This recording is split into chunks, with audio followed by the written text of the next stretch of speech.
नमस्कार दोस्तों, DS homeopathy channel में आप सभी लोगों का हार्दिक स्वागत है। आज हम एक नए वीडियो के साथ आपके समक्ष फिर से हाजिर हूँ और आज का जो टॉपिक है बहुत इम्पॉर्टेंट है और अहम है। टॉपिक का नाम है एलर्जी। तो मेनली हम एलर्जी राइनाइटिस के ऊपर में हम डिस्कस करेंगे। क्यों होता है, कैसे होता है, उसको हम डाइट और हॉलिस्टिक अप्रोच से किस लेवल तक ठीक कर सकते हैं और सपोर्टिंग में हमारी होम्योपैथिक क्या क्या मेडिसिन है, आज हम उसके बारे में डिस्कस करेंगे। एलर्जी वो है जो हमारा इम्यून सिस्टम के अगेंस्ट में कोई फॉरेन सब्सटेंस उसके ऊपर में रिएक्ट करता है। लाइक दैट, धूल हो, धुआं हो, फूल के परागकण हो, परफ्यूम हो, ये डिफरेंट टाइप्स के जब कोई व्यक्ति इनके कांटेक्ट में आता है तो उनका इम्यून सिस्टम उसके अगेंस्ट में रिएक्ट करता है। कुछ लोग उसको बियर कर पाते हैं, कुछ लोग उसको बियर नहीं कर पाते हैं। तो जब उसको बियर नहीं कर पाते हैं तो उसको प्रॉब्लम क्रिएट होने लगती है। अब हम डिस्कस करते हैं मेन 10 हमारे कौन से ऐसे कॉमन एलर्जीज हैं जिसकी वजह से लोगों को परेशानी होती है। सबसे पहले, कोई भी खाने पीने का कोई भी एक आइटम हो सकता है। किसी को एनिमल से होता है, किसी को पोलन परागकण जो जो फ्लावर्स होते हैं उनमें परागकण जो होते हैं उससे भी किसी किसी को दिक्कत होती है। मोल्ड, डस्ट, धूल के कण से किसी किसी को इतनी ज्यादा प्रॉब्लम होती है कि उसको बियर कर पाना भी मुश्किल होता है। धूल के संपर्क में जब भी वो जाता है तो देखता है इतनी ज़्यादा उसको प्रॉब्लम क्रिएट होने लग गई, स्नीजिंग होने लगती है, कफिंग होने लगती है, सांस लेना भी मुश्किल हो जाता है। इसका कारण है कि आज के समय में इतना ज़्यादा पोल्यूशन हो गया है कि शुद्ध वायु लेना भी मुश्किल है। और इस बिजी शेड्यूल में कोई भी व्यक्ति अपने शरीर के लिए इम्पॉर्टेंट कुछ समय भी नहीं दे पाता है कि किसी भी फिजिकल एक्टिविटी के लिए, मॉर्निंग वॉक के लिए या इवनिंग वॉक के लिए या योगा प्राणायाम के लिए। अब उसमें इसके अलावा भी और मैं देखता हूं, तिलचट्टा हो गया, इत्र हो गया, घरेलू हाउस होल्ड बहुत सारे केमिकल्स हो गए, उसके अगेंस्ट में हमारा इम्यून सिस्टम उतना अच्छे से रिएक्ट नहीं कर पाता है और हमको इससे प्रॉब्लम क्रिएट होने लगती है। अब हम जानेंगे जब ये एलर्जी राइनाइटिस जब ये होता है तो हमें क्या क्या प्रॉब्लम क्रिएट होती है।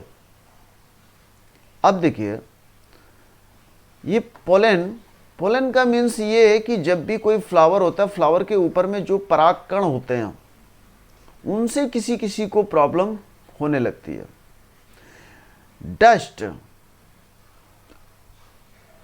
डस्ट धूल से लोगों को बहुत तकलीफ होती है। एनिमल से, किसी किसी के एनिमल के गंध से भी उसको बहुत एलर्जी होती है और उसके अगेंस्ट में हमारा बॉडी कुछ ना कुछ रिएक्ट करने लगता है। उसमें कफिंग हो सकती है, स्नीजिंग हो सकती है, ये सारी प्रॉब्लम क्रिएट हो सकती है। सिम्टम्स, वाटरी आईज, कभी कभी आंखों से पानी आने लगता है, रनिंग नोज, नाक से पानी गिरने लगता है, इची थ्रोट, गले में खराश होने लगती है, गले में भारीपन आने लगता है, और कभी कभी ये सीजनल, जिसको हम लोग हे फीवर भी बोलते हैं, जिसमें एक फिगर के माध्यम से आपको मैंने समझाने का प्रयास किया कि ये पोलन, डस्ट, पोलन से भी हो सकता है। पोलन का मतलब है किसी फ्लावर के ऊपर जो परागकण होते हैं उसकी वजह से भी प्रॉब्लम हो सकती है। डस्ट, धूल से, परफ्यूम से, सिगरेट स्मोक, बहुत सारे लोगों को इतना ज़्यादा एडिक्शन होता है, उसकी वजह से भी प्रॉब्लम होती है। अब हम आते हैं, एक और ये माध्यम है, इसको समझिए।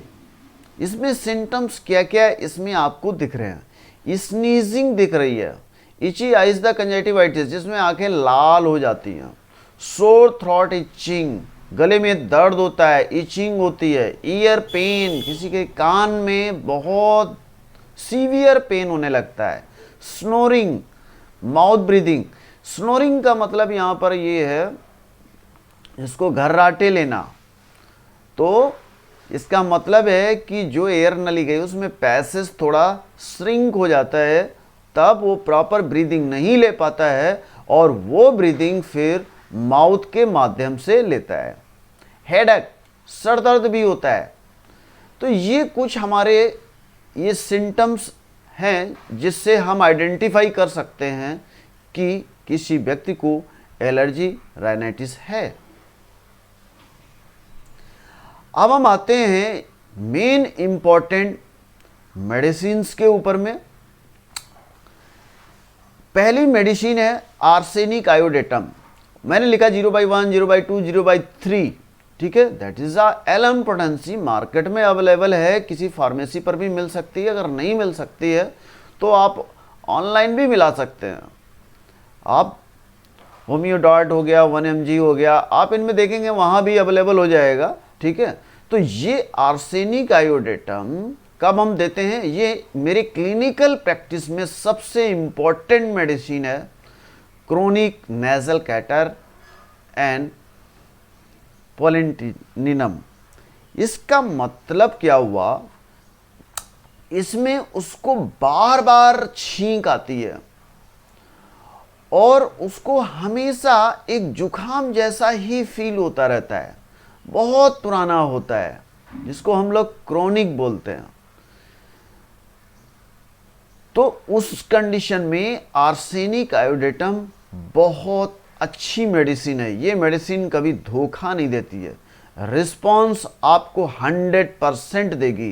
ये पहली मेरी फेमस मेडिसिन है। अगर आपके पास 0/1, 0/2 अगर नहीं है, नॉर्मली हम लोग क्या करते हैं, 100 ml में कुछ ग्लोबुल्स डाल करके और उसमें कुछ RS के 4-5 हम लोग ड्रॉप डाल के 100 ml तैयार कर लेते हैं। फिर हम 10 स्ट्रोक लगा करके एक ढक्कन सुबह खाली पेट ब्रश करने से पहले हम लोग लेते हैं। ज़्यादा प्रॉब्लम है तो दिन में 2 बार भी हम लोग ले सकते हैं। एलम पोटेंसी में, एलम पोटेंसी नहीं है तो 30 पोटेंसी में ले सकते हैं। 30 पोटेंसी अगर है तो 2 से 3 ड्रॉप 1/4 कप पानी में दिन में 3 बार तक ले सकते हैं। अगर बच्चा है तो 1 चम्मच पानी में 1 बूंद आप दिन में 2 से 3 बार तक आप दे सकते हैं। रिजल्ट इसके 100% दिखेंगे। सेकेंड हमारी इस फेमस मेडिसिन है पोथोस मदर टिंचर। कहीं भी इसको आप किसी भी बुक में आप देख लीजिएगा, गूगल में डाल के सर्च कर लीजिएगा, pothos mother tincture dust allergy के लिए सबसे ब्यूटीफुल रेमेडी है। धूल से अगर उसकी एलर्जी हो रही है, बहुत अच्छा काम करती है। 10 से 12 बूंद 1/4 कप पानी में दिन में 2 से 3 बार तक आप ले सकते हैं। छोटे बच्चे हैं तो 3 से 4 बूंद 1 चम्मच पानी में ले सकते हैं। कुछ दिनों तक हम लेंगे तो इसके रिजल्ट बहुत अच्छे मिलेंगे। हाँ दोस्तों, ये जरूर है, आर्सेनिक आयोडेटम मैं बता रहा था कि 0/1 अगर है 16 दिन का वो डोज होता है। अगर एक ढक्कन करके लेंगे, आप देखेंगे कुछ आराम आ गया है तो हम 0/2 स्टार्ट करेंगे, फिर 0/3 स्टार्ट करेंगे। नहीं है तब हम 30 पोटेंसी 200 या 1 की तरफ जाएंगे। कुछ दिन हम 30 पोटेंसी ले लेंगे 2 से 3 बूंद करके 1/4 कप पानी में। फिर कुछ दिन का मतलब है 1 सप्ताह 10 दिन जब आपको थोड़ा आराम दिखने लगेगा तब 2-3 डोज आप 200 का आप ले लीजिएगा, ठीक है। 200 का ज़्यादा नहीं लेना है, 3 से 4 बूंद 1/4 कप पानी में 3 से 4 दिन लीजिएगा और लास्ट में एक सिंगल डोज 1 ml का लेकर के छोड़ देंगे। बड़े लोग हैं तो 4 बूंद 1/4 कप पानी में सुबह खाली पेट ब्रश करने से पहले, अगर छोटे बच्चे हैं तो 1 बूंद 1 चम्मच पानी में लेके उसको छोड़ देंगे। वेट एंड वॉच करेंगे, ठीक है। इसके सपोर्टिंग के लिए हमें क्या क्या करना है मैं आपको आगे बताऊंगा, जिसमें होलिस्टिक अप्रोच के बारे में मैंने बात किया है। पोथोस जो मैंने बता दिया आपको डस्ट एलर्जी के लिए वेरी इंपॉर्टेंट मेडिसिन। नेक्स्ट है ट्यूक्रियम वेरम वेरम, जिसको हम टीएमवी बोलते हैं, नेजल पॉलिप्स। इसमें मेरा जो एक्सपीरियंस है, ये चाइल्ड में बहुत अच्छा काम करता है, जिसको हम लोग बोलते हैं नाक में मांस बढ़ गया है, ठीक है। ऐसा नहीं है कि केवल बच्चों में ही काम करेगा, ये जेंट्स में भी काम करता है और इसके बहुत अच्छे रिजल्ट आते हैं, ठीक है। नेक्स्ट है फार्मिका रूफा। फार्मिका रूफा मोस्टली हम एडल्ट केस में देते हैं। इसमें भी नेजल पॉलिप्स हो जाते हैं। जब आप टॉर्च लेके नाक में देखेंगे तो देखेंगे वहाँ पर नाक का मांस बड़ा होता है और उसको ब्रीदिंग का प्रॉब्लम होता है, मतलब इनसाइड नोज में वहाँ पर इन्फेक्शन होने की वजह से नेजल पॉलिप्स का प्रॉब्लम आ जाता है, ठीक है। तो बहुत beautiful remedy for both child and adult. Next है ब्रोमियम। ब्रोमियम में एलर्जिक अस्थमा, उसको ब्रीदिंग का प्रॉब्लम होगा, खासतौर से ये लंग्स इफेक्टेड इन्फेक्टेड अगर हुआ है, उस कंडीशन में ब्रोमियम बहुत अच्छा काम करती है। तो दोस्तों जैसे ट्यूक्रियम वेरम वेरम की जो मैं बात कर रहा था, तो अगर बच्चे हैं तो 2 बूंद करके 1 चम्मच पानी में 2 से 3 बार दे सकते हैं, ठीक है। कुछ दिनों तक 30 देंगे, फिर जब आराम दिख जाएगा तो 200 का 2-4 डोज लेकर के छोड़ देंगे। इसी तरीके से फार्मिका रूफा भी है। बड़े हैं तो 4 बूंद दिन में 3 बार 1/4 कप पानी में, और अगर छोटे बच्चे हैं तो 1 से 2 बूंद 1 चम्मच पानी में दिन में 2 से 3 बार तक दे सकते हैं। बहुत अच्छे रिजल्ट आएंगे। जब उसमें आराम मिल जाएगा तब हम 200 का 3-4 डोज ले लेंगे। सुबह सुबह खाली पेट 3 से 4 बूंद, अगर बड़े लोग हैं, छोटे हैं तो 2 बूंद 1 चम्मच पानी में। ब्रोमियम मैंने आपको बता दिया, एलर्जिक अस्थमा में खासतौर से ये लंग्स के ऊपर बहुत अच्छा काम करती है। ब्रीदिंग का प्रॉब्लम होता है, उस कंडीशन में सबसे अच्छा काम करता है। नेक्स्ट है आर्सेनिक एल्बम। आर्सेनिक एल्बम देखिए, इसको भी मैं एलएम पोटेंसी में, जिसको 50 मिलीसीमल इसको पोटेंसी बोलते हैं, ये अस्थमा के केस में सबसे अच्छा काम करती है। और ये मेडिसिन हमारी कोविड के टाइम पर एक रामबाण साबित हुई थी। बहुत अच्छा है।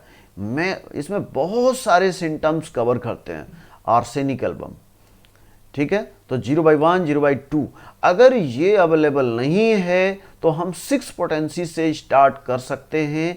बड़े हैं तो 4 बूंद करके 1/4 कप पानी में दिन में 3 बार दे सकते हैं।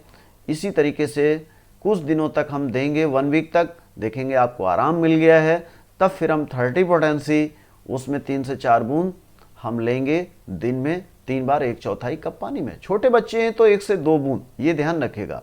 और दोस्तों जो भी मैं मेडिसिन बता रहा हूँ, जिससे सिम्टम्स आपका टैली कर रहा है, सिर्फ हमें वही मेडिसिन लेने की ज़रूरत है।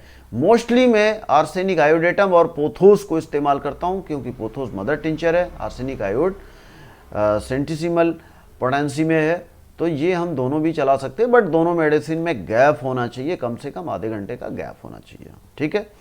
अब हम आते हैं tuberculinum. Tuberculinum is a very very important medicine and ये कैटलिस्ट फॉर एबम मेडिसिन। जब मेडिसिन हमारा कम काम करती है तो ये हम बीच बीच में हम ये कैटलिस्ट डाल देते हैं, तो इससे क्या होता है, मेडिसिन का रिजल्ट और बेहतर आता है, अच्छा काम करता है, ठीक है। तो ये दोनों मेडिसिन हमारी नोसोड हैं। क्यों हिंड्रेंस आता है? हिंड्रेंस इसलिए मान लेते हैं किसी का जेनेटिकल प्रॉब्लम है। जेनेटिकल प्रॉब्लम का मतलब है जिसको आनुवांशिक, उनके पूर्वजों से ये बीमारियां आई हैं।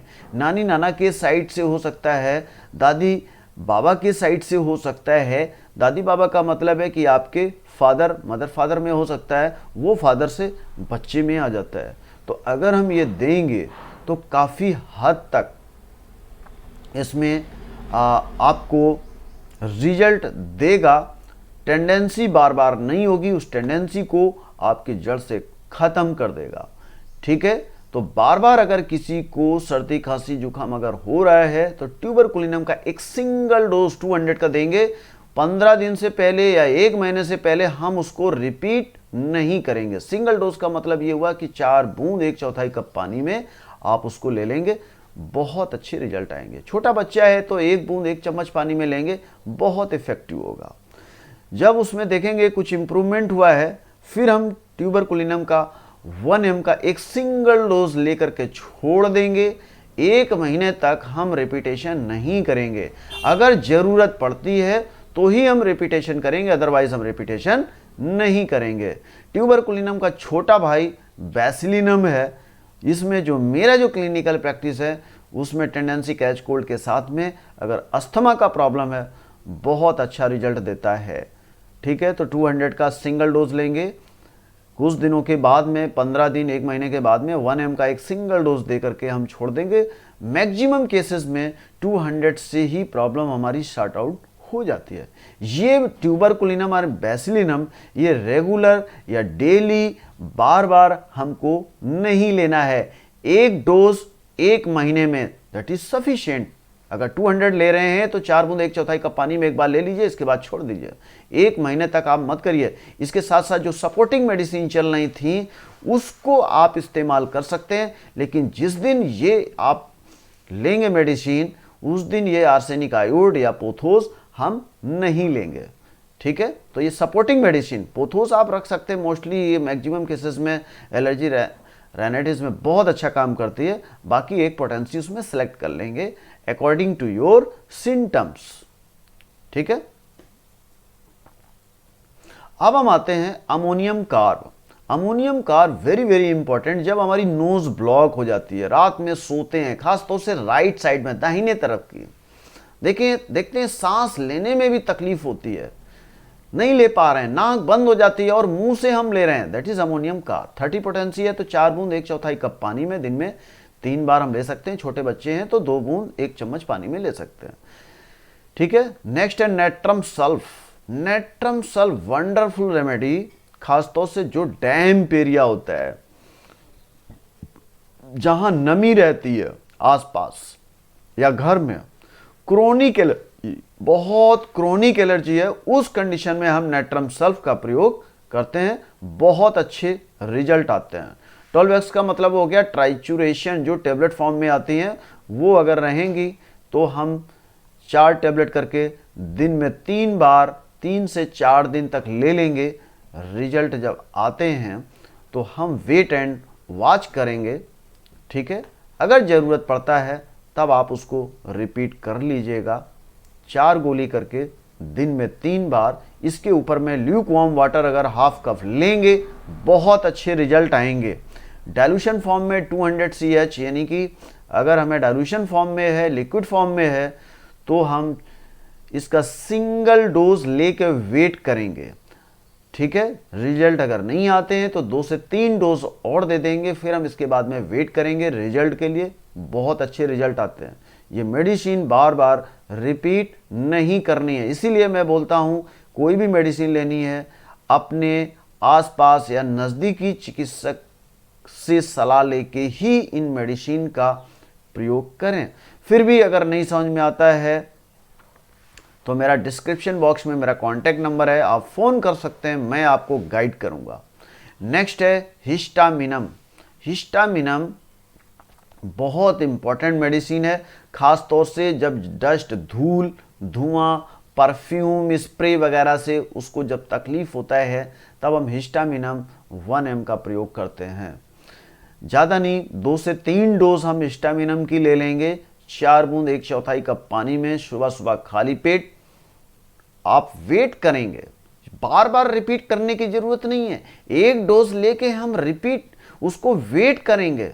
रिपीट तभी करेंगे जब आपको लगता है कुछ आराम मिला, 25%, 30%, 40%। आप 15 दिन, 1 महीने के बाद में एक डोज और रिपीट कर लीजिए, देखेंगे आपकी 50, 60 या 70% प्रॉब्लम सॉर्ट आउट हो गई है, तब एक डोज लेकर के और छोड़ देंगे। आई थिंक 2 से 3 डोज में ही ये कंप्लीट क्योर हो जाता है। नेक्स्ट है कलकरिया फ्लोरिका नेजल पॉलिप्स। इसका पोटेंसी 12x, मोस्टली ये बुक्स में भी लिखा हुआ है 12x बहुत अच्छा काम करती है, बट मैं सेफेस्ट एंड मीडियम पोटेंसी की जब मैं बात करता हूं तो कलकरिया फ्लोरिका 6x बहुत अच्छा काम करती है। लेकिन मेरी क्लिनिकल प्रैक्टिस में मैं 12x अच्छा यूज़ करता हूं, बहुत अच्छे उसके रिजल्ट आते हैं।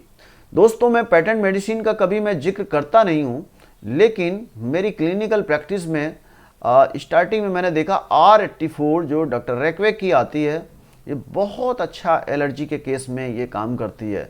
इसमें कफ, कोल्ड, स्नीजिंग, नाक से पानी बहना, बहुत इतनी तकलीफ होती है, एक सिंगल मेडिसिन कभी कभी बहुत अच्छा काम करती है। ये ज़्यादा नहीं, 8 से 10 बूंद 1/4 कप पानी में दिन में 2 बार कुछ दिनों तक लेंगे, 15-20 दिन तक, देखेंगे आपको आराम मिल जाएगा। जब आराम मिल जाएगा तब हम दिन में उसको 1 बार कर सकते हैं, और भी आराम अगर मिलेगा तो हम अल्टरनेट ले सकते हैं।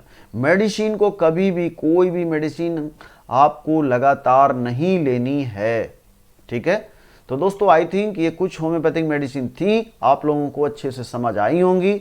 अब हम चलते हैं नेक्स्ट, जिसका मैं जिक्र कर रहा था, डाइट एंड होलिस्टिक अप्रोच।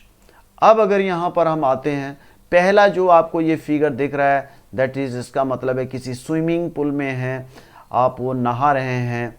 मैं दोस्तों एक चीज मैं आपको बोलता हूं, अगर किसी को एलर्जी राइनाइटिस है, कुछ नहीं, आप सिर्फ जिस भी व्यक्ति के है, वो चाहे बच्चे के हो, चाहे बड़े के हो, बुजुर्ग हो, स्विमिंग अवश्य करें। स्विमिंग करेंगे तो आपको मेडिसिन, मैं गारंटी देता हूं, 60-70% आपका विद इन 1 मंथ में ठीक हो जाएगा। रिमेनिंग के लिए आप डाइट, योगा और नेति क्रिया अगर आप करेंगे, देखिएगा रिजल्ट बहुत अच्छे आएंगे। जब भी कोई मेरे पास आता है पेशेंट एलर्जी राइनाइटिस का लेकर के, मैं सबसे पहले यही बोलता हूं, किसी भी तरीके से आप पानी में अगर स्विमिंग कर सकते हैं, पानी में डूब के थोड़ा रह सकते हैं, पानी की एक्टिविटीज़ अगर रहती हैं, बहुत अच्छे रिजल्ट आएंगे। 90 क्या, मैंने 99% तक क्योर किया है सिर्फ स्विमिंग से। स्विमिंग के साथ साथ कुछ डाइट, कुछ होम्योपैथिक मेडिसिन, आराम से उसकी प्रॉब्लम सॉर्ट आउट हो जाती है। नेति क्रिया is a very very important. एक लोटा रहता है, जैसा कि फिगर में आपको दिखाई दे रहा है, एक नाक से लेंगे, दूसरे नाक से निकलेगा, एक लोटा लेफ्ट नोज से और एक लोटा राइट नोज से, उसको वहाँ से वाटर पास करते हैं। योगा हमारे लिए बहुत इंपॉर्टेंट है। जब भी कोई एलर्जिकल कोई कंडीशन बॉडी के अंदर में ऐसी आ जाती है कि जिसके अगेंस्ट में आपका बॉडी रजिस्टर नहीं कर पाता है, तो ये वंडरफुल आपका मेडिटेशन, प्राणायाम, योगा आपकी बॉडी के अंदर में इम्यूनिटी बूस्ट अप करेगा, बॉडी का रेजिस्टेंस पावर बढ़ेगा, ठीक है। इन सब चीज़ों के साथ साथ हमारा diet is very very important. हमें विटामिन सी जरूर इंक्लूड करना चाहिए। जो भी हम फ्रूट्स या सीजनल फ्रूट्स हम जो भी खाते हैं, उसमें विटामिन सी सभी में अवेलेबल रहता है, और इससे बॉडी के अंदर में न्यूट्रिशन, विटामिन, मिनरल की डिफिशियंसी को वो फिलअप करता है, और किसी भी एक्सटर्नल बैक्टीरिया वायरस के अगेंस्ट में फाइट करने के लिए बहुत यूज़फुल है। और बिफोर मील ये सलाद लेना ना भूलें। तो ये देखेंगे, होलिस्टिक अप्रोच हमको जरूर करना चाहिए। डाइट भी हमारी बहुत इंपॉर्टेंट है। ये नहीं है हम केवल मेडिसिन लेंगे तो ठीक हो जाएगा, ऐसा नहीं है। मेडिसिन लेंगे तब तक तो ठीक रहेगा, इसके बाद क्या करोगे? इसके बाद जो मैंने बताया है, स्विमिंग, ये चीजें ऐसी हैं आप होल लाइफ कर सकते हैं, फिर भी आपको कोई प्रॉब्लम नहीं होगी। होल लाइफ आप स्विमिंग कर सकते हैं, होल लाइफ नेति क्रिया कर सकते हैं, होल लाइफ योगा कर सकते हैं, होल लाइफ आप सीजनल फ्रूट्स खा सकते हैं, होल लाइफ आप सलाद खा सकते हैं। तो अगर डाइट और आपकी लाइफ स्टाइल अगर ये आपने अच्छी कर ली तो देखेंगे होम्योपैथिक की मेडिसिन भी बहुत अच्छा काम करेंगी और आपकी एलर्जी कंप्लीटली क्योर हो जाएगी। तो आई थिंक ये सभी लोगों को वीडियो बहुत अच्छे से समझ आया होगा।